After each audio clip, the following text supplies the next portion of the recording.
Water District. Today's Monday, December 18th, and it's 4 o'clock. We call the order items for discussion today will be Public Employee Retirement System, PERS, and other post-employment EPAB benefits. And with that, I'll turn it over to... Okay, well, I'll kick it off, and then I think it may be a bit of a joint effort. So obviously, PERS and OPEB are significant costs for us, and it's been a while since, at least at this committee level, we've talked about either one of them, so I figured it was time to give a little bit of an update. We were in front of you. When was John here with us, and we gave that, maybe March? Beginning of this calendar year. Maybe March or something like that. We gave you some numbers, and we've gotten more recent information since then, so we just want to give you a kind of an update. And clearly, as we head forward towards negotiations, and it's still a ways away, it's like a year and a half away, but it'll be a piece that'll come up in there, so I just want to start employee negotiations. employee negotiations. I just want to start laying some foundations, all we're doing. Not looking for any direction, not advocating anything, it's more just educational at this point in time. And I appreciate that education, because normally this setting is a better place for education than a board meeting. Yeah. And also probably more appropriate than a board meeting. Yeah.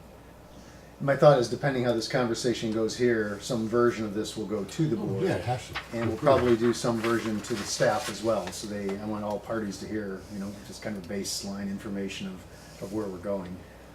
So with that, we just start on the first page, and do we have? Can you bring up the, probably the biggest thing that happened since that was we have another actuarial report. So every year they do actuarial reports about every August. So that's. Yeah, so we didn't have the advantage of that when we met earlier this year. Now we do, so we have another column, another year to show here.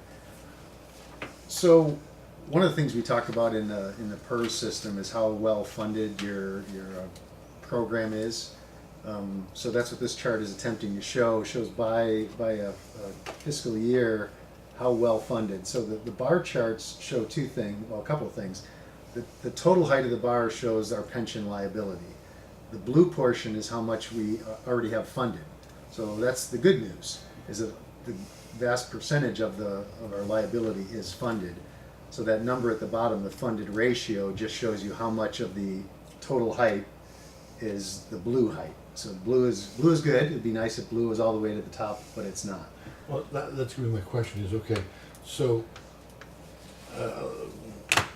use funded ratio 12-13. Let's say it's 40 and 50. So you're saying we were $10 million short at that time of paying whatever we need to pay in full liability to someone that actuarially lives to 75? All the current employees All and the past retired employees. Yeah. But it's actuarial numbers. Correct. Oh yeah. 'Cause A you lot don't of really know assumptions. Yeah. how long they live. Could be That's- longer, could be less. That's why actuaries make a lot of money. They come up with all these assumptions, and they come up with these things.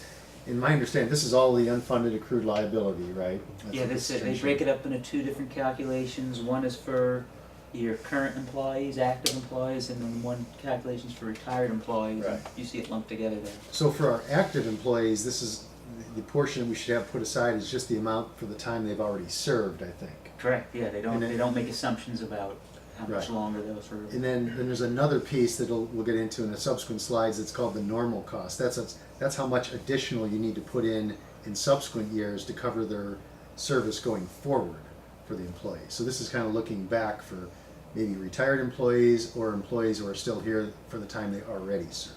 Okay, I'm sorry, I'm slow. So the very first year of the existence of EPAB and PERS, we should have been a solid blue line. We would have paid exactly what they told us to pay. Not That was our necessarily. liability. If it was after that first year, probably the differences started already. It's differences started already. Could have been overfunded. Could have been. We were at one point where we had more funds than a liability. We were called superfunded. And what happened to that? The stock market? Probably the most volatile thing is just what Glenn said, the stock market. Why year to year it changes so much when we didn't change our funding policy, but it changes so much because of the stock market. So it changes because of where PERS invests it and where they make their money. Their That's returns. the change. Yeah, their returns. That's the biggest change. There's a lot of. We probably should have started with a preview slide. So PERS, when they get the actuaries, they figure out a funding plan of how much money is going to go out. And to cover that, they need to figure out how much money they need to bring in. And that comes from three sources. One is the district or the employers will pay money, then the employees will pay money, and then the third funding source is their investment earnings. Okay. So they have this big pool that they invest out there, and if that does poorly, they still need to make payments, so they have to increase the cost to the employer and the employee. Right, but you can't increase the employee's cost because you fixed it for 3 years with your With the MOU. MOU. Right. Yeah, it's a fixed So that's percentage. where you get nailed, most likely, as well as the stock market. Yeah, Well, the stock market's the single figures, biggest. it's about 60 or so, 60 to 70% of what a retiree receives is from interest earnings.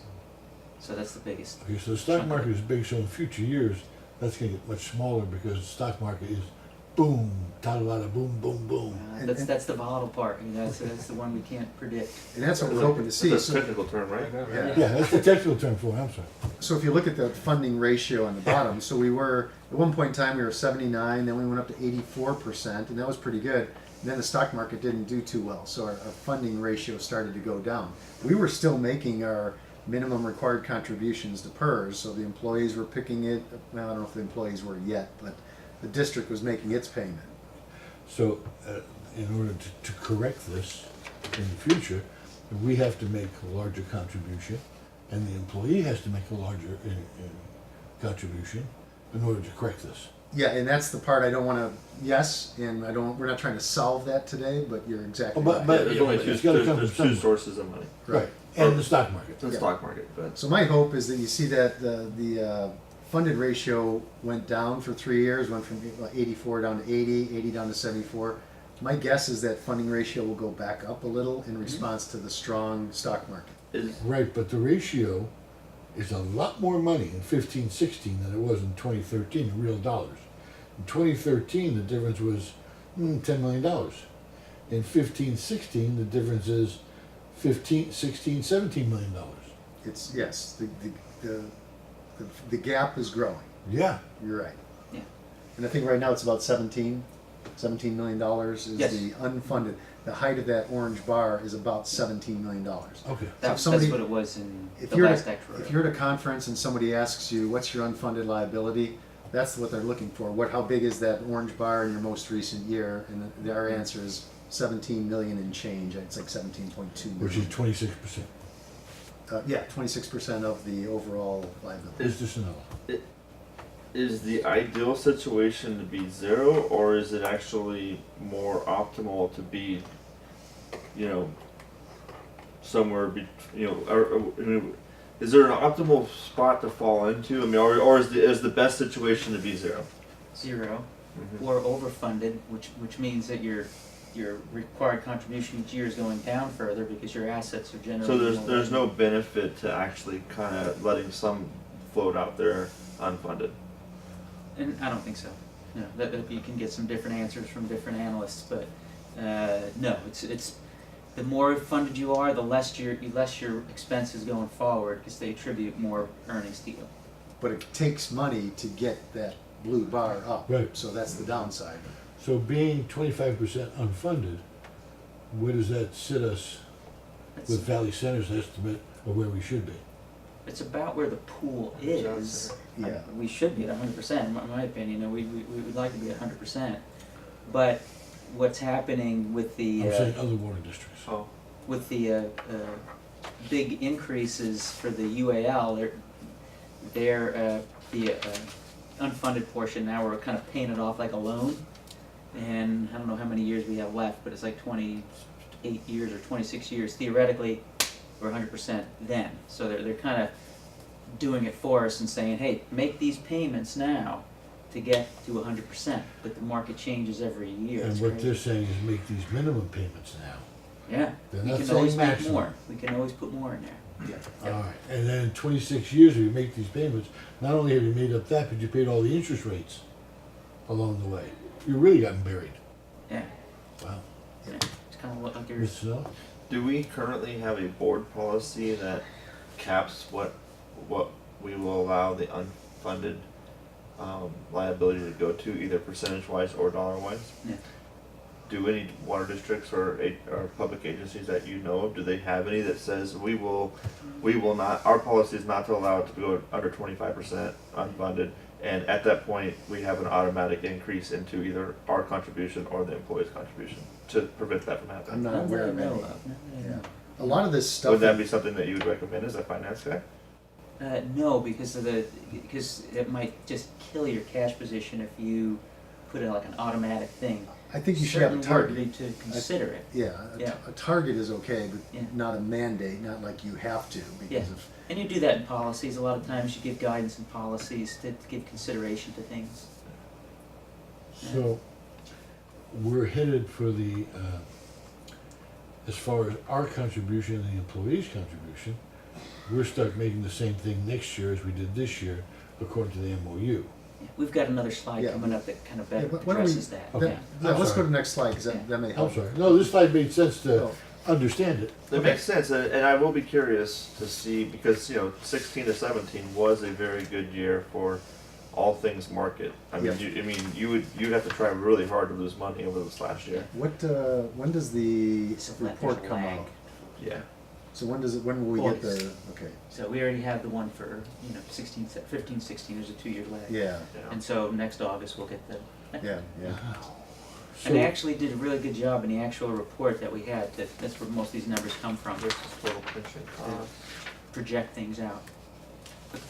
Did you want to take it? Yeah, so this is showing the total pension cost. So this is kind of those, I guess, three pieces that get paid.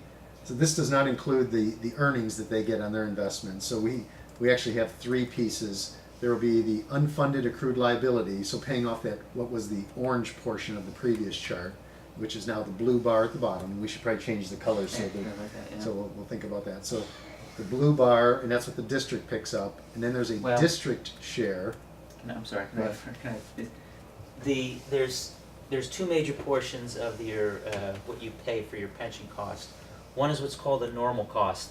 That's just saying, this is what you need to pay to make up for pay those future benefits. You need to pay this. This is the present value of those benefits. The other one is to say, hey, you've been behind for years. You got to catch up. That's the UAL. That's unfunded actuarial liability is what that stands for. So that's like your loan. That's for that 25% that you weren't funded, and that's what the UAL is. The other part, the normal cost, which is made up of the district share of the normal cost, the employee share, that's of the normal cost. They don't share in UAL, but that's what you're seeing. That's the breakdown. So, and the big thing that they're projecting is you can see that blue. The blue one is what's causing it to go up. They're saying it's not another cost, but they're saying you got to accelerate your funding of that unpaid portion. You got to accelerate your funding of that 25% unfunded. So PERS put out a payment schedule for every agency, member agency and PERS. They looked at what their overall unfunded accrued liability, like ours is 17 million, and they came up with about a 30-year payment plan. I've got how many years? It's different for different Yes, years. but it's not like a mortgage. It's not flat. You don't get the same payment every year, and that's what you see in that blue bar is how much we have to pay over this time frame to make up that past due debt.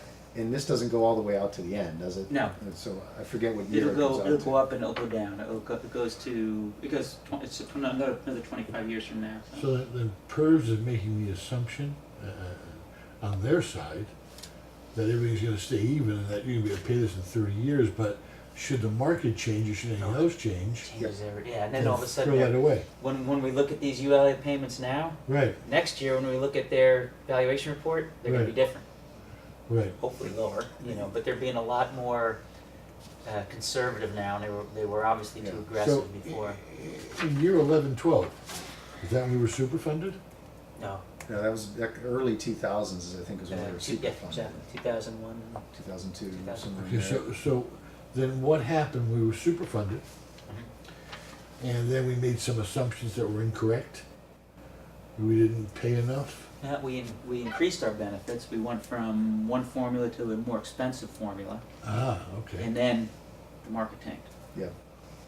Yeah, that was the bigger part And of it. PERS, when it figured out what you should be paying, it made certain assumptions on the rate of return on their investment Right. portfolio, and they Right. overestimated that, so that didn't come in big enough, so they ended Right. up with a shortfall of But the revenue. employers and the employees continued to go up That's just the market rate, which is one of the three legs it stands on, right? Yes. Yeah. Yeah. So what happened, did the employers not assume things were gonna go up, or did, The employers, in my opinion, were paying exactly what PERS told them to pay. PERS said, we have this program, we pay for employees in their retirement, here's what it costs, here's your share. Please write us a check. So we'd write us a check. And up until 14-15, as you can see on this chart, there's virtually no employees share. But in 15-16, that's when the employees started picking up a portion. So 14-15 and before, the district picked up the entire 8% share. The employee share was 8%, but the district picked it up for them. Come 15-16, the district said, okay, employees, you're going to pick up 4% of that 8%. And then in 16-17, it went up to 5% of the 8%. 17-18, it went up to 6% of the 8%. And then in 18-19, it's going to be the full 8%. So right, come their 18-19, percentage? Their percentage. But their percentage, as well as our percentage, isn't high enough. Right. But here's my question, because we used this rule of law before. If what they were telling us to pay them, we paid them, and they come back to us and say, hey, sorry, it's much higher, they only go back 3 years. Well, that's different than it's not a billing error. So it's a program that needs to be funded properly. Okay. So The one thing about an actuarial, I kind of like that job to have it, is you're They're always wrong. practicing. yeah. They're practicing. And you're anticipated that you'll always be wrong. Wow. So obviously Until the these are future. big numbers. We're sitting here in 17-18. We're about halfway through the 17-18, and our total combined pension cost on an annual basis between the district and the employees is $2.5 million. And if you fast forward to the end of the chart to 24-25, it goes up to a little over 4. So in that, what is that? 1, 2, 3, 4, 5, 6, 7 years of time, it's going to increase by about 60%. And then the UAL starts to, it still will increase, it'll kind of flatten out the UAL, and then it starts to Right. go down at the end of that amortization So period. is there a formula that's used? I'm sorry. Go ahead. Are we required to participate in PERS? I understand the folks who are already here we're probably obligated to, but for new hires down the road, are we required to have them enroll in PERS and participate, or do we have the option as a district, if the board were to approve something like this, where new hires participated in more like a 403B or something like that for whatever it would be for our employees, where we take this money that we're putting into PERS, both sides, the employee and the employer, and put it into more of a 403B type of program. 'Cause this is going to become, I mean, I don't see how the employer's share doesn't go up to 10, 11, 12% over the next 4 or 5 years, and they may not want to participate in that and pay 12% of their income into a program like this, where they'd rather take 8% of their income, put it into their own 403B, invest it how they want to. The district maybe gives them 8% as well, or whatever we're paying now, something similar, and it's a more lucrative program for them, and doesn't cost them as much money up front, and they get the tax benefit from it as well, because the money will come out Yeah, tax before, deferred. yeah, it's tax deferred. So, is that even an option for us, or is it not even considered? Well, it is an option. One thing that about PEPRA, what came about now, new employees to the system Mm-hmm. do have a much smaller, it's a lot, they already kind of fixed that for within PERS. Mm-hmm. Outside of that, I'd have to look into, we're contracted with PERS, but we can have a tier 3 probably if there are some agencies that have their own retirement, like the county has its own retirement system. Yeah, I don't know if I want that And- either. But I'm thinking like Ask Orange County how that works. Yeah. But yeah, but defined But I contribution. would be open-minded to, if, looking at a tier 3, and maybe one thing is you can give the new hires down the road an option, where they can go into tier 2, which might be like a 10-12% contribution, or a tier 3. I'm pretty sure if you contract with PERS, you can't give the option to go in or out of PERS. Oh. All your Yeah. employees are in PERS. But you can, contract out of PERS and start your own, as long as you're covering your employees some way. 403B. Would a 403B I think so, suffice? yeah. It's we don't call 403B in this world, it's the teaching world, Yeah. but 457 is what we Oh, already okay. have, yeah. Something like I that. don't know why I know. Well, my question is why we're having more people going with the 457? Because Why we having asked more? that question to the city, and they said no. Yeah. City attorney said no, there's no way out of PERS. Just Maybe like there's no- no way out of Social Security for us. Yeah. Because the date came and went 15 years ago, you get out of it, Can't opt out. and whoever was here at the helm, like with the city, didn't pay attention. So now we're stuck paying for both. We pay both as well as the employee pays both. And the employee's not likely to see very much money out of that at all, if anything. That's Social 'Cause Security? PERS Yeah. yeah. Yeah. So we're paying in for them, they're paying in for them, and they're probably never gonna see it if they're full-time PERS people. Because they're gonna get more from PERS and social's just gonna go, you're already getting it. So I don't know the answer to the question, what our flexibility Yeah, within PERS, but that's 457. something we can look into, get some more. I know the city of San Diego, they're not part of PERS, They have their own. but they tried to do something different and they got challenged legally, and I don't know where it ended up. The employees sued and Are you said, talking about the challenge years ago, the 8 years ago or so? was it, I don't think it was that long ago, was it? Well, they've had several challenges. Yeah, One was not disclosing their unfunded liability. no, it had to do with, That was about 8 years ago. not putting people into the retirement system, going to more of a Oh, that's the- I self-funded. mean, type of and, thing. you know, one of the things we might want to do, if it's even possible, is maybe well, the problem is that current employees will just be in their current situation. I was gonna say, well, why don't we pull the employees and see what they would prefer? But the ones that are already here, they're in. Yeah, So how do you pull future employees? So it's not gonna work. Yeah, yeah. But I'm just thinking from an employee's standpoint. At some point, this is not going to be a viable option for them if they got to contribute 10-12% to match whatever the district's doing. 10-12% to meet these numbers, because the district's not going to go up to 14%, and while the employees stay at 8%, Yeah. it's always going to be a shared Just to shared situation. Just to kind of frame that so you understand, the employees don't and can't share in the UAL, that's the districts. So the portion they can share in is, they're already covering most of what they can share in already is the normal cost. So you can negotiate up to the employer and employee splitting the normal cost. Break it down by a dollar amount.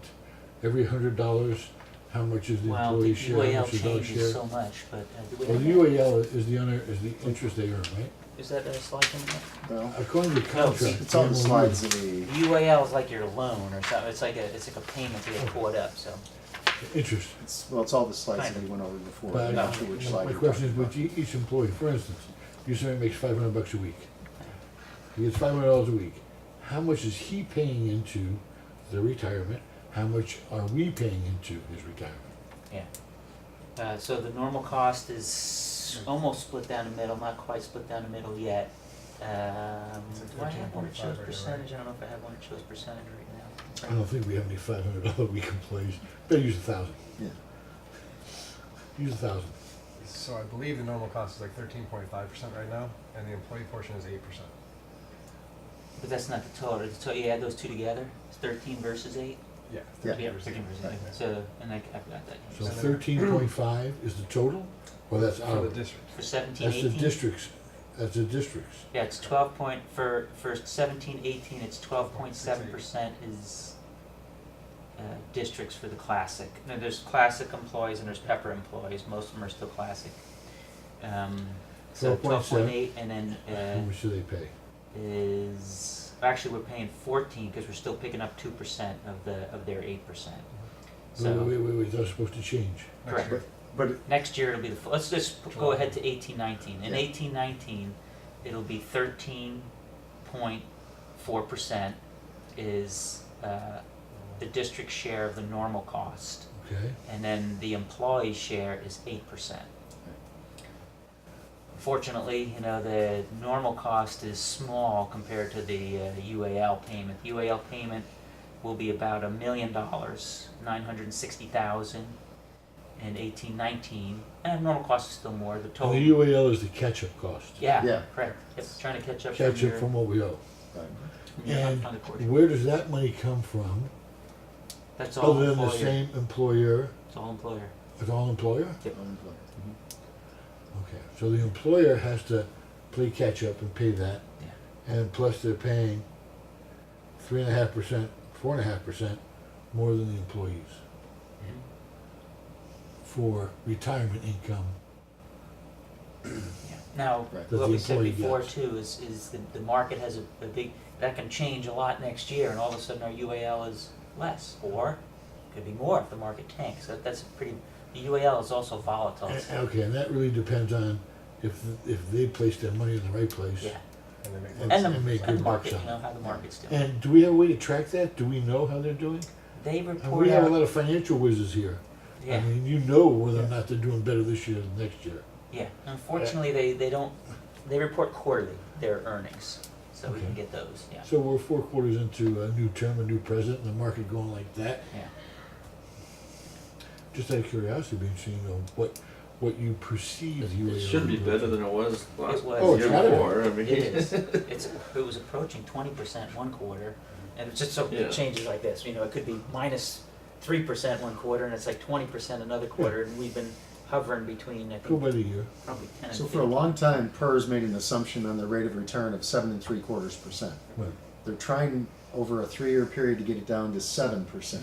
So they're going from 7.75, now they're already down to It like used to be 7.5. 8 and a quarter. I think it's down to 7.5 now, and then it's Yeah. gonna be down to 7. That's a big percentage to me. It's a big percentage. In the most recent year, I think the year ending July or June 30th, 2017, the market responded with 11.2% gains. So the market did better than the PERS Yeah. assumptions. So that's why I think that unfunded liability can change, percentage yeah. will be positive for us. Our liability changed by 2 million just because of their conservative assumption of what the market would be.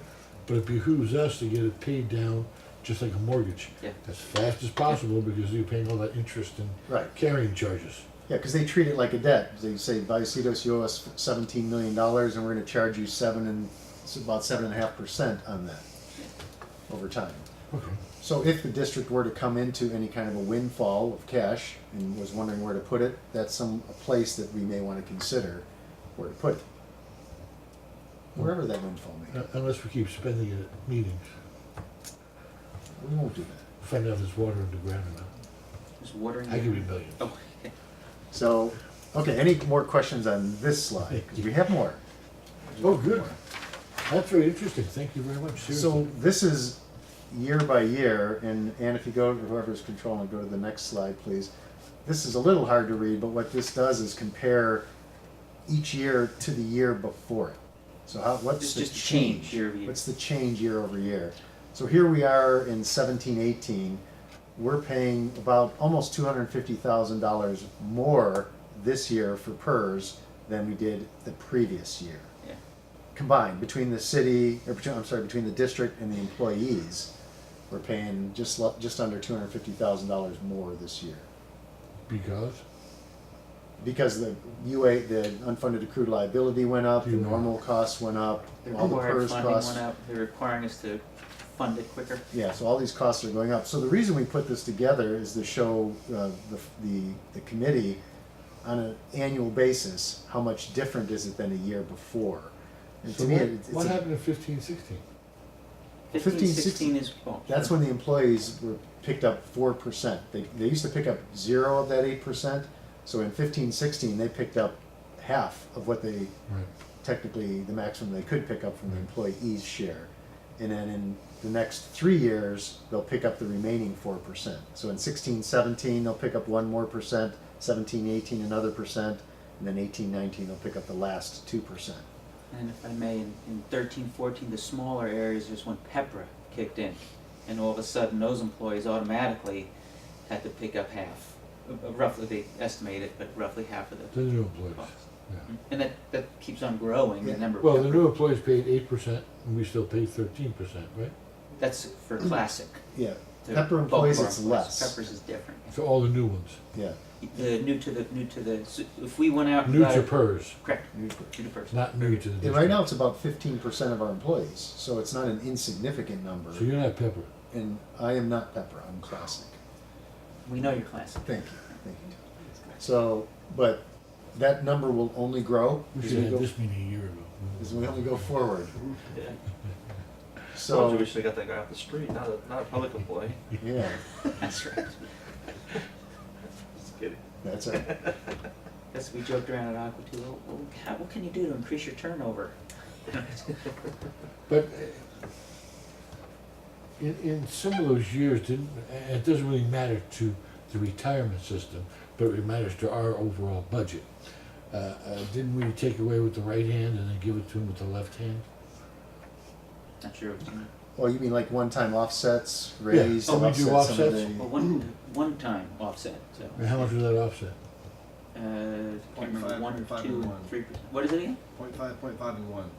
And it was a cash payout, so it's really not, the district benefited a lot more than the employees did in that instance. Because going forward, you know, it's a permanent change going forward for the One-time district, cash but payouts, it's it not for the employees. was just a piece of fruit. and just out of full disclosure, when, Good to know, when thank we you. did this analysis, we do assume salary increases going forward. So a lot of things are moving.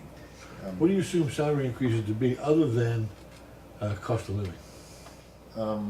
Well, overall, I think it's, did you put in 3 or 4%? Well, I did whatever we had in the budget. We have Yeah. normal steps, so Yep. like when employees come in, if they come in at step C, the next year they go up to step D, which is a 5% increase until they get to G, and then they have 5 years before they get to H. So that it follows the salary table, and we built those into the budget, so the projected salary should be pretty accurate, assuming we keep the same employees and they stay in the same place. And that's built into the MOU as well. Yeah, You said each of those steps is 5% a year? correct. Not for every employee, but with some employees if they're up for a step, some are not. Yeah, so Yeah, the overall 5% built-in is not 5%, it's less because some people get it, some people don't, but the weighted average is whatever, I think it's 4% was used in there for the year-over-year growth. So realistically, if it's 5% a year for 5 years, it's 25% increase? No. No. Well, no, we usually start, typically when an employee comes in, they start at C, and then they go D, E, F, G, and then you wait 5 years before the next one. Oh, okay. All right, yeah. Then And then that plus the inflations and COLAs. Yeah. So I'm calculating what it is roughly for And the good 18, news 19 is is this 6%. doesn't take into consideration savings we've had through attrition because they just take the current employees and they base that using the actuary. So they don't know who's gonna retire. Well, typically, like if someone leaves unexpectedly, it's not included in here. So salaries may be higher here than they actually are. So what happens to the employee that comes in, he works 3 years, and he leaves and goes someplace else? He's not vested. If he's not a classic, then he's never vested, so he doesn't get the benefit of PERS. So the money that he has invested, we've invested for him, stays at PERS, Yep. and they're gonna have no payout on it. I don't Right. believe so. No, when he retires, he'll get the cash. Does he get cash? Yeah, there's what's been paid for him, I believe, if he retire, how does that work? I thought if you didn't vest, you didn't get anything. I think if you. Don't you have to rest? Well, you only have 5 years to vest. Well, the example is if he was there 3 I'm years. saying 3 or 4 Oh, if years. he's 3, no, it's gone, I'm Yeah. sorry, So I all missed that the 3 or beginning. 4 years. Yeah. So 3 or 4 years if you have them, then that cash just stays with PERS, and that should actually lower everything else because, Right. but it doesn't really show up anywhere. Yeah. It probably shows up in the actuarial tables, they probably make assumptions about how often that happens. Yeah. Right. And Oh yeah, definitely the not next not a one. hun- yeah, I'm sure they don't assume 100% of active employees get vested. There's probably some percentage. Oh, okay. Okay. Interesting. So, Interesting. The average increase is 4.3%. okay, so 4.1. So that's that little orange bar you see going forward. 4.3% is the average, Salary increase in this not, projection. not Projection. including COLA. No, that includes everything. Everything. That includes COLA? That's everything. Oh, really? 4.3%? Was Yeah. the was on average COLA was 2.4 of that. for this last year, projection. right? What was that? COLA was 2.4 of that. for- 2.4. What's it gonna be this year? Yeah, ask me in March, I'll tell you. Yeah. Well, you can guess. Yeah, I would, if I had to guess, I would say somewhere around 2, Yeah, and that'd be a conservative guess, I think. okay. Never guess. It's I gonna know, hold I'm it to just you. saying, You're gonna if- Well, guess is a guess. I mean, if we get 2, or if the employees were to get 2, that would be higher, I think. So we just show this slide just to put some perspective, some annual perspective, because obviously cost increases lead to potentially rate increases and other things. So we just want to put a perspective on it. And you look at the worst case is around $300,000 to the district costs out of a roughly $60 million budget. So in terms of percentages, the cost increases on an annual year are huge percentage-wise. Oh, yeah, 300,000 here, 300,000 there, adds up. And Ann, if you can go to the next one, and I'm going to ask Tom to help me on this one because this is a bit of an eye chart. But if you want to walk through, Do you want me to go through yeah, this if one? you can walk us through. Quick question before Trevor could ask, you should probably have some idea. How do we do for the budget this year? We over, under? We're favorable. Yeah, everything's. We had in Oh, this, we won June to July, in right? this one Yeah. coming up, you'll see that water, surprised how favorable we were, like a 1.6 million favorable. Yeah. Is that what we were? I know, 1.1, I want to say. 1.1 For favorable? water? And I can't remember what sewer was. Sewer was pretty tight, I think, if I remember correctly. Yeah, sewer's always way tighter than But water. it's in the, it's in the will be in package. the package that you'll get, for this board meeting. Next Oh. week, this week, yeah. Oh, Yeah. It won't give you December data, but obviously Right. it's Through, through November. through We November. got it yeah. through the first we 5 can- months of We the can year. guess it's about the same to the end of the year. Yeah, it doesn't change much month to month, yeah, so. Yeah, okay, so are you ready for this one? Yep. This is kind of putting, just like Glenn was saying, kind of led into it, you know, putting the increase in pension costs in perspective with our total increase, which is our revenue requirement. This is only water, so the increases for the pension are actually be a little bit more diluted when you throw in the sewer. But we have the numbers, we had the numbers for the revenue requirement projected for water because we did the cost of service study for water. So our revenue requirement, what we need to recover through rates basically, is the very top line that you see. And the biggest increases for those, most causes typically the cost of water. And so then you have the increase for your revenue requirement year after year. And we took a look at pension costs, the same projections you've been seeing, the same slides, and say, okay, what's our increase in pension costs, which are included in the revenue requirement. So, and they were just a little bit higher. The actuarial came out and they were actually lower than we projected in the budget. These are the numbers that we projected in the budget for PERS. And so that's the increase year over year for our pension costs. And then what we did is we calculated and see, well, how much of that increase in the pension costs is in the increase in the revenue requirement. And what we calculated was that for every $10 of increase in any one of those years, for example, a $10 rate increase in 2018, 7 cents of that is because of the increase in PERS, just to put it in perspective. Yeah, that's relatively minor. Yeah, that's because the costs are so big, and it's mostly water costs. And is So that $10, is that monthly? If you can, $10, boom, either a month or a year, any increase of Yeah. $10. 7 cents a Yeah, month. so if you want $100, it's 70 cents, you know. So one of the things that we often hear is rates are going up, cost of water is going up so much just because of pensions, and that's part of what this is to try to show is that Yeah. what is really the driver, and we can convert that. So we could raise our rates on average 7 cents a month, and we would cover our in 2018 Yeah, if we said, increase if we wanted to cover only pension cost increases, we'd be, 7 cents. well, no, I guess that's $10, so Oh. I didn't count that. Well, you'd have to increase your Yeah, rates less than a perspective. %. You'd have to increase the Yeah. rates 0.7%. Right, you would take the 286 and divide it by 38 million, so it would be a very, very, very tiny percentage. Yeah. And that's what that second to the bottom line is, the 0.7%. Yeah, okay. I think that's how you calculate it. That's correct, it yeah, seems that's like- correct. Yeah, so if water prices didn't go up and electricity didn't go Everything up stayed and the other same costs and- went up and you're just figuring out how to close the PERS gap, it's less than 1%. Yeah, those are your impact to increases rates. there, yeah.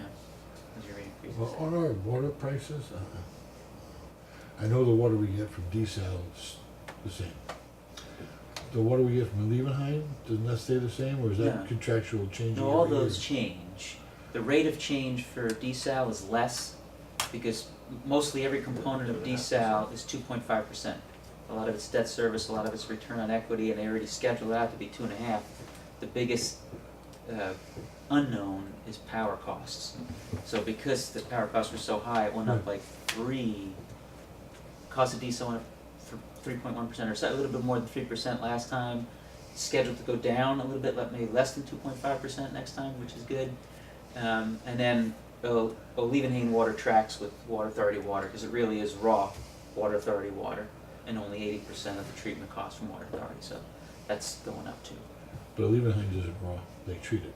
Correct. Lebanon gets it raw and treats it for us. Okay. So bottom line, what are these numbers telling me? That On in this slide? next year's budget, That things aren't that bad.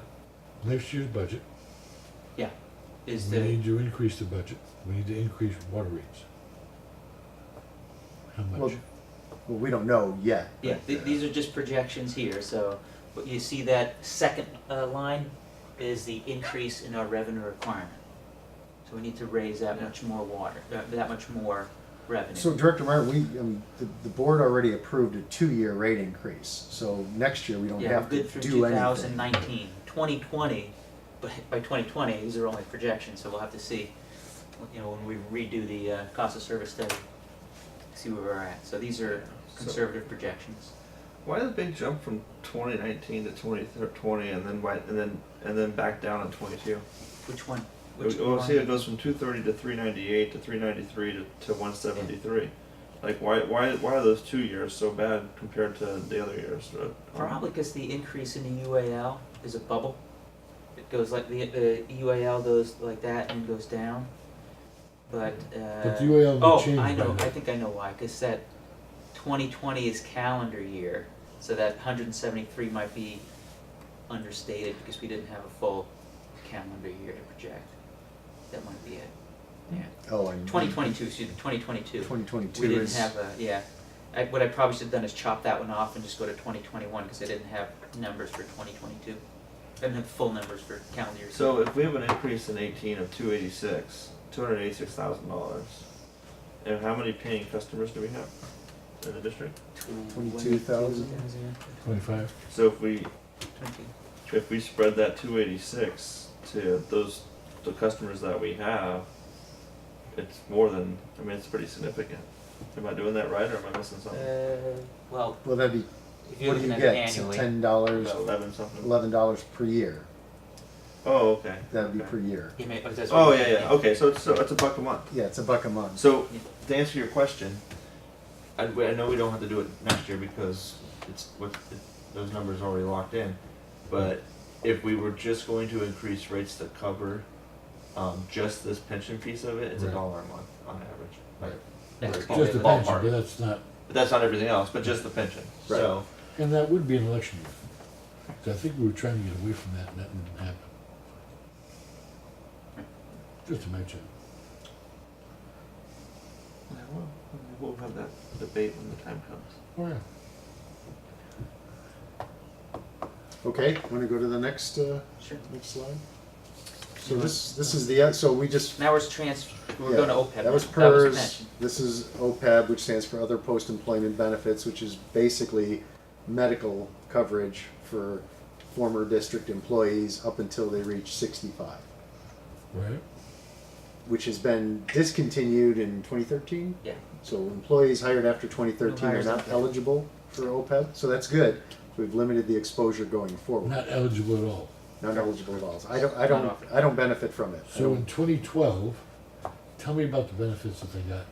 Okay, here's the transition. There were before 2013, you got full medical. Your spouse, and your dependents got full medical And dependents and dependents until age. 65. 65. Till you reach, to the retiree reach 65. It went over 2 years for, if you had a spouse that was 2 years younger than you, we'll do 2 extra years or something like that. I can't remember what the rules were, but there was a transitional type of thing where it couldn't go on forever. You and your 65. spouse both got them. Yeah, up until the retiree reached 65. Retiree 65, Yeah. okay. There might have been some exception that allowed the spouse to, for 2 years beyond that or something like that. I can't remember exactly. And you needed 5 years vesting, and you were 5 years service, and you were fully vested. But now that was full benefits. Mhm. That was, we paid the whole That- tab on It's it. as if you were still an employee, Yeah, basically. Wow. yeah, they were good. But only till 65. A lot of other people go into life, so. Yeah, and most people retire around 60. It's pretty close to 60, so it's about 5 years. I'm not Yeah. trying to belittle that. It's a huge benefit that was provided, but it's only for about I think 5 In years. the typically- water industry, they retire a lot earlier, because they only need 30 years. Well, Right. 58 to 60 has been probably roughly about Yeah. what we've been. You only need 30 years, don't you? What was that? 30 You only years. need 30 years to retire? Well, You need Well, to you could- reach 5 years and Five. age 50. So that the OPEB was tied to the pension in that But you respect. could have 30 years at age 50. Oh yeah, yeah, Yeah, if you start at Absolutely. 20. Well, and a lot of people did back in the day. Yeah. That was their careers. yeah, Yeah. yeah. Before there was a lot of Yes. mobility. Yeah, yeah. And the cost of OPEB is limited to our benefit table, which says, based on this plan, you get a certain amount of money. So Well, that's now. Yeah. it Well, wasn't that way before. yeah. It was. Well, it was 100%. We didn't have a table back then. Oh, really? So it was whatever you wanted. So Like, there's you go no out there table, and you can so- get like. You pet- picked pet the nut and all plan good you stuff. wanted, and we paid 100% for it. but it had to be a plan we offered. You couldn't go out and do your own private Yeah, medical. but still, But yeah, did, opportunity. did Good we ones. offer a PPO? Yeah. Oh yeah. Yeah. So we offered a PPO too. PPO, the most expensive plan possible. Right. Wow. That was then. Then now the changes, obviously, you're getting to the changes we made, and you probably understand what those are now. So the changes we made in 2013 was, along with regular group insurance for the other employees, you couldn't pick your own plan. We just paid for the lowest plan, roughly, the lowest plan, and you had to kick in the extra. And then no more dependents, it was only you and your spouse. And we had a vesting schedule, it wasn't 5 years, it was between 5 and 10 years. That Fully you get vested at 10. Fully vested at 10, and then it kind of prorated, so. And how long did that 10. last? I was here for that, I remember, but I don't remember it. How long, that's what we have now. So we kicked. That's what you it- have now. Yeah, So 2/3. still 5 years, you start becoming vested. No. At 5 years you start, yep. Oh, yeah. If you were hired before 2013. At 10 years you're full. Before After 2013. 2013 though, you don't even get OPEB. Nothing. Nothing. Correct. Like, I Well, don't- if I you're a don't get new it at all. employee, if you're a new employee. Right. The vesting changed for all employees. It applied to all So employees. does that There's no make a grandfather. difference at all in our hiring practices? Well, the only difference it makes is that it's less, people would rather work for a place that had OPEB, and so, I mean, the only thing with hiring is just how attractive you are. to- Right, but I'm saying our hiring practices, and I don't know, Mhm. I'm asking this. You know, John who worked for OTI for 1,000 years, and Bill that worked for the city of Oceanside and didn't get the OPEB and didn't get all that stuff. And you're looking to hire on both deals, look at that and say, this guy's gonna cost us a lot more money? No, it doesn't Well, matter they what won't they've get had either. before, it's whatever they come through the door, Yeah. you know, Right, but if they come through the door with packages that we have to continue. Well, no, this we is don't have to. No, this we is don't different than continue. PERS. Yeah. PERS is OPEB is our own plan, PERS is Oh, kind of okay. portable. This is just ours. So Okay. yeah. So it's a clean slate through the door. So those were the changes we made, and we started funding a trust. So in the first year was 11-12, we started funding a trust. So that changed a lot. We could have not, we did that initial contribution of 2.4 million or 2.2 million, whatever it was, into the trust. And theoretically, if we would have just left it there, eventually we would have been fully funded because we closed the system. There was nobody coming in. But we decided to fund it. That would help a lot with the costs going forward. Wait, you said you funded it initially, and then then you said something about it. Had we decided to leave it there, what Yeah. happened to it? We were funding it this year. We're doing 200,000 payments each month, and so it should be fully funded by the end of this fiscal year. So we don't. We're cool here. Oh yeah, yeah. Wait, The- so it's fully funded for the year, Yeah. but we're putting the same amount in every year, so that should be going down. We don't have to put anything. Theoretically, we don't have to put anything else in. After this year, theoretically, we're done. Right. We can start. We'll still do pay-go, which means pay the retirees' health as we go, but we can probably start after this year to possibly start drawing out of that trust fund to cover some of those funds. And paying off PERS. We could Or change our doing focus to something with it, PERS, but- yeah, Yeah. absolutely. Okay. Cool. So that's good news. So we've got a good handle on And how OPEB. much do we put into this every year? Well, 200,000 Well, a we month. do, until this year, we had been putting, just paying the insurance. Do you know what the pay-go is, bud? I'd have to look at that one. They're 300, not 300, I can get it pretty quick. 200,000 a month. How many no, not a retired? month, a year. Oh, a year. Yeah, well, he's gonna change. Right now, we're doing 200,000 a month to fund it. Yeah, no, yeah, Oh. that's different. So that's in the budget for 200,000 a month, Correct. Yeah. And you'll see on every warrant list, times warrants 12, list per month, you'll see a Well, $200,000 payment. we $2.5 million started in a year. October. So we'll do nine $200,000 payments this year. And the So ninth one. $1.8 million. Yeah, And then That was we don't have to, but that's already in the budget. correct. So next year, theoretically, Yeah. we got $1.8 million. Well, we're not spending that same 1.8 we spent before. There's nothing to, you know. Right, fully we're not funded. spending anymore. That 1.8 can be go against PERS, can go against a reduction of water, can No. go against almost We anything. don't have the 1.8 we spent. No, the 1.8 we put in this fund to bring it up to full. Yeah, we're not gonna We pull don't it have to out. do that next year. Right. Yes, So that next year, that 1.8, if we were still doing that, is now there. it was budgeted out of reserves, so it reduced our reserves by 1.8 million. Yeah, we don't have it going Oh, forward. it was budgeted out of reserves. Yeah. Yeah. I thought reserves, we lost all that money because we didn't do a $1 million increase. Yeah, I guess not. we've got reserves, yeah. They're not going up, but we have. Well, that's what we have. also could fund the UAL stuff that we talked about earlier Right. out of reserves too. Because our reserves aren't making 7%. Well, Yeah, exactly. So That's true. you look at this stuff, if you have the cash position, it makes a lot of sense. So you can go with the PERS thing. How much does PAYGO? The annual OPEB cost, which was what it came out to be costing us for the year, was 533,000. Was that PAYGO though, do you The know? PAYGO was 413. 413. So What's PAYGO? So we PAYGO means what we actually pay our Aqua JPIA for the group insurance for the retirees. That's what we actually pay them. And how much is that?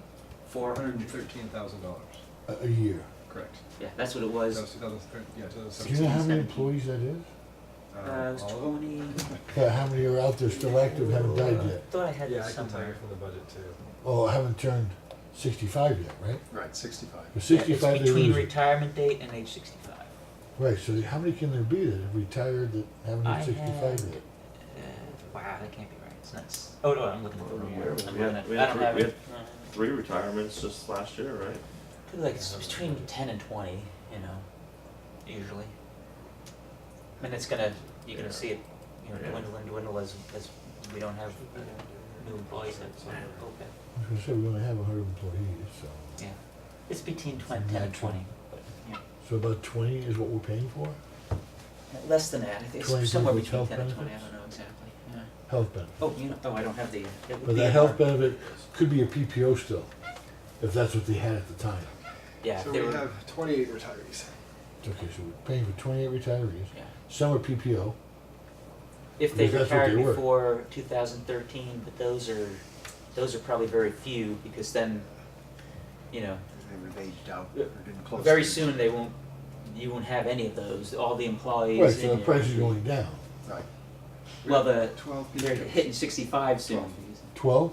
12. 12 of those get PPO. Correct. No, well, 12 of those are in the system. They might not get PPOs. They might be under the, if they retired after 2013, just them and their spouse are getting coverage of the lowest plan, roughly, at just a base amount. But, yeah. If they retired before 2013, they're still in, they could be getting a PPO. But that's what he's saying, 12 retired before 2013. No, 12 retired currently. It's just, that's the total retirees, and we have 12 people in the PPO plan under the Blue Cross.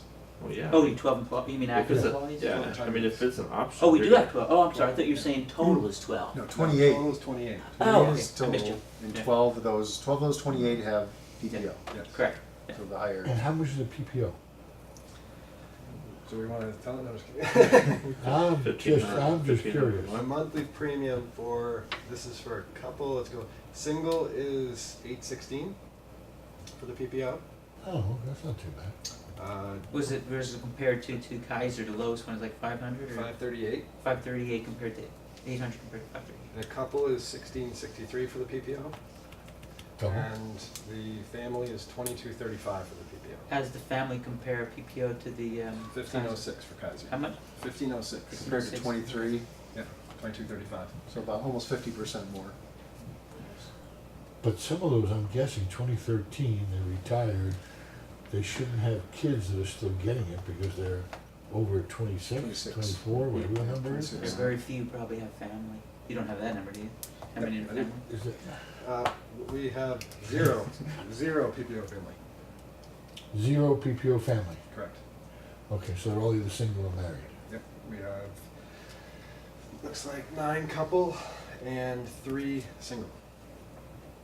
Hal likes that instant retrieval of Oh, information. you know what?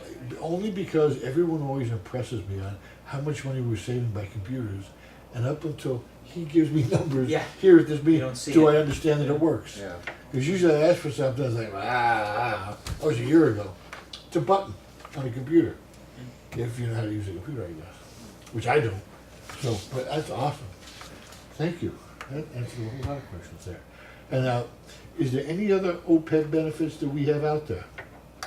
Any other open limits? No, I don't think so. just the health insurance. You know, Band-Aids or anything? Well, he liked that word other. Yeah, it's kind of generic. Other. Yeah. No, Some it other says other, and benefits. it's always only. It's just medical. Only medical. Yeah, I don't know why they that call was it. the key word there. It's like, what else is In that? case anything else comes up in the future. Yeah. Yeah, okay. So if you want to go out, there's one more slide for OPEB. And that was the liability, and this is the cost. And this is kind of what Wes was talking about too. Now, don't look at the slide yet. Listen to me. He'll get confused Get if you confused look with at it. that. I was just saying, I was really confused looking at it. Huh? Every 2 years we do an actuarial study. We're required to do an actuarial study for our OPEB.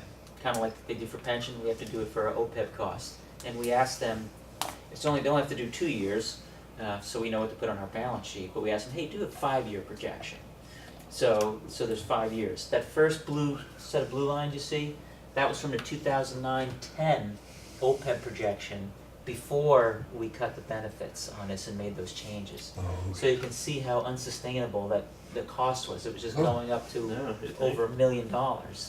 And then we made the changes over time, and then subsequent valuation reports had projected the cost to be a lot less. And actually, the last one, so the last 5 bars are from the last actual report we had done about a year ago.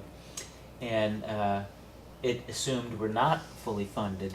So the next one, which will be next year, you're gonna see that green line even lower because now we're fully funded. So, That's fantastic. That's that That's story.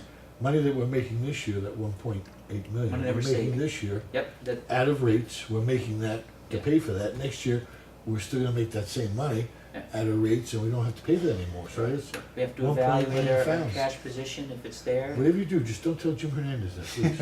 It's a lot of groundwater studies. But, I mean, that'll certainly be, it'll help us shift our attention from OPEB to PERS next year. Yeah, Right. That was Okay, that was we've the kind of idea. tackled this one. Right, Now we can figure out and get the whole board involved and figure out what do you want to do about PERS. right. So, The only thing, with OPEB, it's direct. OPEB is just us. With PERS, it's a pool, Right. which means back in 2003, PERS pooled all their participants, all their companies. They said if you're 3 at 60 and have less than 100 employees, at that time we had less than 100 employees, it's not that many employers. It works out to be like maybe less than 100 employers are lumped together in that one pool. mhm. And then for years, we'd say, well, what's our share of the unfunded liability? We don't know. They didn't split it out. Up until a few years ago, now we have this split out. So everything starts with a pool and then gets allocated out. So that's the one thing that I'm still, to be honest with you, a little leery about is when we make extra payments to PERS, it first goes to the pool, then it gets allocated out in a side fund to our UAL. So if we add it to the pool, everyone else could be benefiting from it instead of us getting the Supposedly total not, but they do their actuarial calculations and then divide it out for Vallecitos, and I'm just hoping they get it right. Yeah, we certainly don't want to pay money to help somebody else's Yeah. situation. Exactly, yeah. Yeah. And Tom, once we're in the pool, we can't, that's our. No, that's it. So even after we went over 100 employees, we're still in that pool at the time we were in there. But they do a lot of calculations to split out, and everybody has a different UAL that are participants. But just to give you that caveat, they pool everything together, and then they allocate it out. It just doesn't make sense, because you're gonna pay for But it. what they would have to do is, yeah, the whole pool thing to me didn't work because the reason why they pooled was to make it the calculations more simple and to have everybody share in cost increases and things like that. But now it's like, well, they pooled it and then they're separating it out, you know. So I don't know. It's So if you hear us an refer extra to step. proportionate share, that's what that's referring to. Yeah, proportionate It's shares. our proportionate share of the pool. So when you see the deferred inflows and outflows, there'll be changes in proportionate share, and if they weren't what they projected, we have a deferred outflow or inflow, whichever one it is. It's really complicated, but if you hear proportionate share, that's what it's referring to as the pool. Yeah. Anyway, so Okay, that makes sense. that little caveat, just to let you know. That works. So that's all we had on OPEB. So that's all we have for both items. So if you guys have any questions. Well, it's relatively good news, I think. Yeah. Yeah. I would think it's relatively good. Wasn't as scary as they kind of make it sound out there. Well, that's the thing, and that's why we tried to put some perspective to the numbers, because when you just see, oh my God, we're That gonna was pay another important. $1 million, like, okay, over 10 years, we're gonna be paying $1 million more, but on an annual basis, it's not that bad, and we're doing what we can to mitigate those costs. Yeah, 2020, we should have cut the bill. And Director Martin, just I don't know if this is useful, but 2016, you asked about Valley Center's funded percentage. They were at 61%. I was being facetious. Because we get a lot of information from Valley Center. Well, see, I have the They're the listing. gospel, apparently. This is the listing of the funding. All their information can be verified. Yeah, this is the listing of the, so it shows everybody's funded percentage, so I can get that. Oh, really? And, Yeah, that's just that one. you know, all our number, what's our number now, 74% funded? Yeah, it was 15, 16. 74, I think currently we were at 79. Which last may year. not seem like a lot, but we're one of the better funded PERS programs. That was my question, being facetious about Valley Center, was that, how do we stack up? Yeah, we know we stack up really well. The Encino Wastewater Authority recently did a version of this to their board, and they looked at all their member agencies, and there's 6 member agencies Right. there. We were tied for first with Leucadia Wastewater District, which so we were better than the city of Carlsbad, better than Vista, better than, you know, the other ones. How are they doing? Who's that? Vista? Encina. Oh, Encina? Encina? They're good. Yeah, they're being very proactive in terms of addressing their Yeah, PERS liability. which I think we need to be as Yeah. well. At least My perspective. we'll bring options to the board, and you can understand the trade-offs, you know. So I wouldn't say frustration, but the lack of comfort I have with the PERS, even if you were 100% funded, if the market tanked the next year, you may go from 100% funded to 80% just because the market did bad, even though you did everything right. Same thing with OPEB on a smaller scale, so Right. we have to wait and see with OPEB. So. And the flip side, if you had gotten fully funded and then you enter into a big bull market, you may be super funded. Yeah. Which Going forward. is a much It's better okay, place to because be. you're earning your interest in that super Right. fund, and Well, you can yeah. take it out later, yeah. And then you can, not rebate customers, but you can cut your water bills. Well, that way. some agencies super fund intentionally. Well, Put it near, knowing if they're, like, we wouldn't wanna do that because there's an end date to our program. We stop the benefits, so we wanna be careful of that one. there's an end date to our program. Yeah, it's a closed system because no new hires get. You're talking OPEB, It's not Okay. OPEB, I'm talking about the other, Oh, sorry. PERS, yeah. PERS, not OPEB. I mean, PERS, that's good news that we have got it, that's great job, I mean, by all, over the years of getting that to where it is. And PERS, you're right, we don't have a lot to do with it other than, I would think, I don't know, but from finance instinct, as to when they're charging you 7, you know it's gonna be more than, less Yeah, than it's, that. the You know, you have to- payback's an easy calculation, yeah. Yeah, interesting. Yeah, and if you look forward another probably 10, 15 years, easily half of our employees will be PEPRA, which a much lower pension obligation. So Yeah. it's better with time. It's like a Yeah, no, the truth is, the ones that earned it. That was the understanding at the time, that was the understanding at the time. I mean, I don't begrudge anybody that, the way I say it, sometimes people might think I do, it's like, hey, you hired knowing that was a Yeah. benefit you I were blame gonna the get. boards. Well, but everybody was doing it, unfortunately, all the water companies were Too doing long to it, make it right. all the city. I wouldn't have done it back then. I know, but the other rest of the board may have, because in order to hire good people, Oh, come on. you had to Yeah. pay the scale. That's how they steal them away from other companies now. But, yeah. Interesting. Okay, any further questions or suggestions for a future one? When we get the new, what's it called? Evaluation. The Actuarial evaluation. Actuarial Oh. back in That August. won't be till August. Yeah. We'll definitely schedule something Yeah. around then to give you another data point. And having that information as to who, how many, that's important to me, because I'm just curious as to how many. I thought we had a lot more employees still getting those benefits. you know, It'll get not less and realizing. less, yeah. Now, is there any way when they were here, they could have extended those benefits? Or is it automatic 65, it's 65 done? is automatic, yeah. Was it, They can pay for them through Cobra. No. But, Tom, we're not- was it age 65 or was it when Medicare I think we specifically said age 65. Okay. A lot of plans said Medicare, but do you Yeah. know if it's I'm not specifically? sure if We'll, think we'll specifically verify that, because, you know, 65. they may start pushing back Medicare, and I hope that doesn't expose a district to longer OPEB because I- Medicare got Right. Pretty kicked sure we out. said 60. You can just actually. I think it's the age, I think it was, Yeah. Two other questions along those lines. They're about benefits, so we've covered. Is the one thing is I understand we have a lot of families that have more than one person working here. There could be two people from the same family. I think there's only a couple. Just the Saavedras. Yeah, the Saavedras, There's and 8 you have the people from the same Kirby's, and, No. yeah. Well, my question is, like, when you have a husband and wife from the same family, are we paying benefits for both of them when they can only use one anyhow? And is there a way of compensating them for not using, because they're employees, so you have to offer it to them, because you offer it to everybody. But let's say they both get it, there's no benefit to both of them getting it, one of them getting it and the other one getting a partial payoff cash Right. would make sense to me. Makes sense to them too, I would think, because they actually get money for it. Yeah, when I first started here, I had a conversation with Rhonda, and she convinced me that we were limited in our ability to do what you're suggesting. Because it seemed to make sense to me. If they Yeah. don't both need it, and they could benefit, and the You district offer could it. benefit, and they can voluntarily opt out. But one of the rules of the Aqua JPIA insurance is that all employees have to sign up.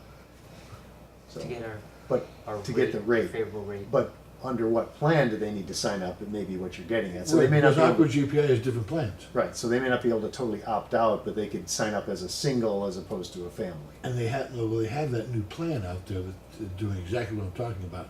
I brought it up last year when I came back from Aqua.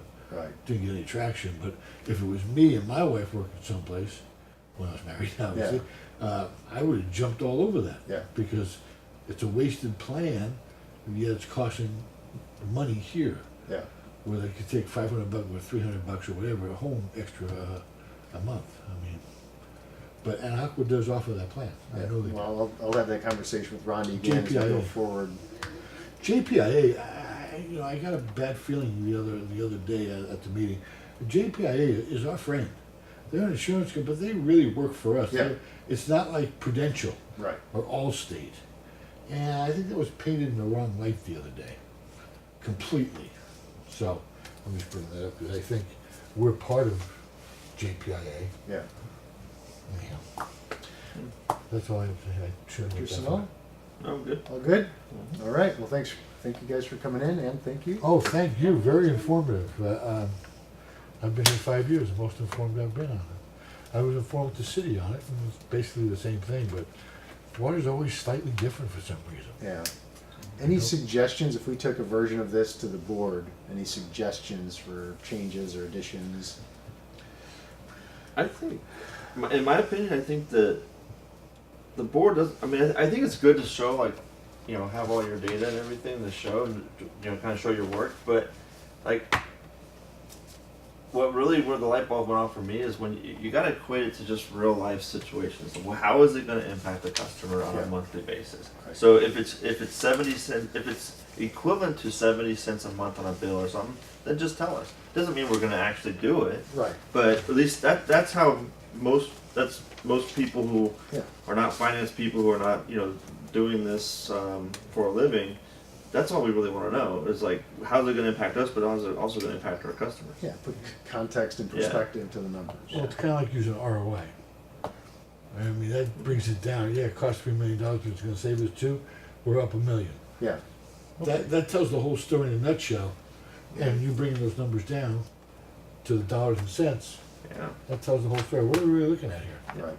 You know, you're looking at millions and hundreds of thousands up there. What does that really Yeah. equate to? Yeah, So if you bring it down to what it equates to, I mean, that was very thumbnail using 25,000 because we have different classes, different customers. But if you bring it down a little closer to that just makes a lot of sense. yeah, To me, to bring it down to basic. Now that might not be all the board members, because some of the board members have different backgrounds right. and might want to know more information. So, Well, we'll find a way to make it more simple to say, if this happened, here's what it would mean to a sewer customer, here's what it would mean to a water customer, and your typical monthly bill. I think we're showing it all on water, but then that overly simplifies it, Yeah. but combined, if you're a water and sewer customer, whether it shows up on Which one most bill of or our the other. customers are, Yeah. right, 22,000 are Yeah, combined? the vast majority are. That's the vast combined. majority of our customers, that's what we need to look at, I think, So, rather than just yeah. water. And we can put it related to the same typical customer that we did for water and water rate study. 5/8 inch customer using whatever 12, 13. How is it, we don't show sewer here, but how is it we were able to maintain the sewer at the same rate for 3 years in a row? And then jumped it up, I thought considerably, Yeah. after 3 years in a row being the same thing. We don't have in sewer, we don't have that volatility that we do in water, which, you know, we don't have to pay for water in sewer. Sure. So our costs They're are pretty paying much FEMA. fixed. Yeah, but they're even now, if they go up 3%, we're like, hey, you know, you're going up 3%. But with water, we try to get more detailed projections from Water Authority, and lately they've been very good about at least giving a 5-10 year on all-in costs that they do for water. But, you know, over the last 10 years, probably the average increase for water costs is about 8.1%, if I remember correctly, last time we checked it out. So with that, we have water, and we try to stabilize it more for our customers and not jump them up 8%, but, you know, when we can, try to stabilize it a little bit and use reserves. I understand what you're saying, but my question again is not about water, it's about sewer. Mhm. Why didn't we stabilize it and move it up 1% a year instead of keeping it the same for 3 years and then doing a jump? Yeah, That to me makes, yeah, and we have to be you careful. know it's about- gonna go up. Yeah, we have to be careful about cost of service. We can't charge more than the cost of service to those sewer customers. We can have a reserve adjustment, and we have over the past, you know, That's what you did with water, you did a reserve adjustment in order Yeah. to Stabilize. stabilize it. have a smoother. Yeah, so why didn't we do that with smoother sewer? rate ramp. We did, and, you know, it was 3%, 2%, you know, and we had small increases back then, but, you know, with the reserves and sewer replacement continuing to go up, we didn't have to increase again. Be harder to justify it. So it's just a Increases. guesstimation, Oh, if they're all guesstimations, yeah, I guess we have to do that projection. so we're gonna guess better in the future. And we guess out 5 years instead of just a 1, you know, so we kind of look ahead to see, hey, are we gonna be doing like this, you know? You're better at guessing every year. Yeah. And we did, year 3, I think, is the year we kind of guessed to say, you know what, it's probably gonna have to go up 1% or 2, so. Yeah, but it was pretty nominal. Yeah. Well, thank you, thank you All right. for a great presentation. Thanks, guys. Have a good night. Tom, thank you, Wes, thank you. Thanks, Thank you very much. Thank you.